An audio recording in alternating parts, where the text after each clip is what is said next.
Sir, ano ang immediate cure dito? Kung ikaw ang masusunod, kung ikaw mismo ang presidente ng Pilipinas, ano ang Number immediate cure one, dito? Go ahead, sir. Okay. number one, pangako kasi ni BBM nung kumakandidato pa siya, ipapasa na yung National Land Use Act to stop land use conversion. Napabayaan na rin naman yun eh. Hindi na pinag-uusapan ngayon yun eh. Ha? From comatose noon for the last 30 years, dead na eh. Hindi na pag-usapan na eh. Samantalang si Xi Jinping ng China, nung mapansin niyang critical na yung land area niya, nag-issue na ng order. Stop converting our rice land for our rice security. So yun sana ang unang gawin niya. Yun ang pinakako naman niya nung kumakandidato naman siya. Hindi ko lang alam kung bakit hindi niya sinunod yon. Of course, nasa batas kasi naman ang land use conversion eh. Under Local Government Code Section 20, the LGUs are empowered to reclassify lands. Okay? Kaya nga itong bai from class C, nag-move siya to class 1, class A municipality because of land use conversion kasi tumas na yung income. So yun po.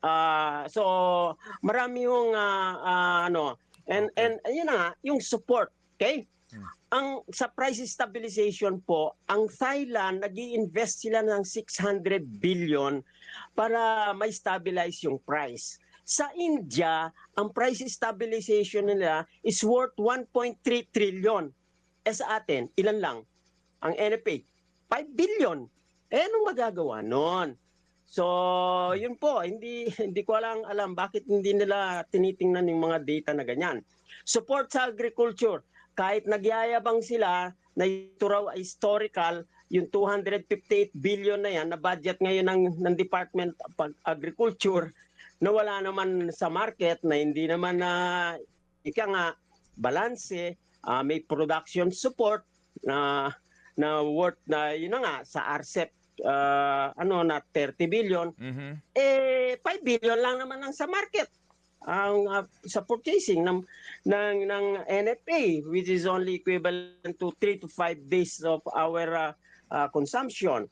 So dapat bigyan ng diin yung equal support from production to marketing. Unless na ma-stabilize yung price, yun po, mangyayari, mawawala na ng gana ang ating mga rice farmers. So, yun po ang, and then of course, wag nating kalilimutan palagi, we are in a climate change or climate crisis na nire-recommend nga na i-declare na climate emergency na ang agriculture. Ewan ko kung masusunod yon. Plus, yun nga, yung rising production cost po. Okay. Pagtaas ng presyo ng oil, tataas ang cost ng land preparation, tataas ang fertilizer, tataas din yung demand ng wage natin, ng mga workers na nagtatrabaho, so on and so forth. So as a whole, tataas ang production cost at bagsak naman ang presyo. Anong mangyayari sa magsasaka? Kung magsasaka siya, di mababaon sa utang. Kaya nga yung iba, ayaw na nilang magsaka. Sige po. Mga kapatid, brothers and sisters, saan ka pa? Dito na tayo sa totoo. Dito na tayo sa True FM. Mga kapatid, mag-subscribe and follow po kayo sa social media accounts ng True Network PH. Yan po kami, hanapin nyo lang True Network PH, Facebook, Instagram, YouTube, TikTok, and podcast. Mapa Apple or Spotify man yan, mahahanap nyo kami. Lahat ng mga napapanood at napapakinggan nyo po sa programa, nasa social media accounts namin yan. So, paano mga kapatid? See you sa social media!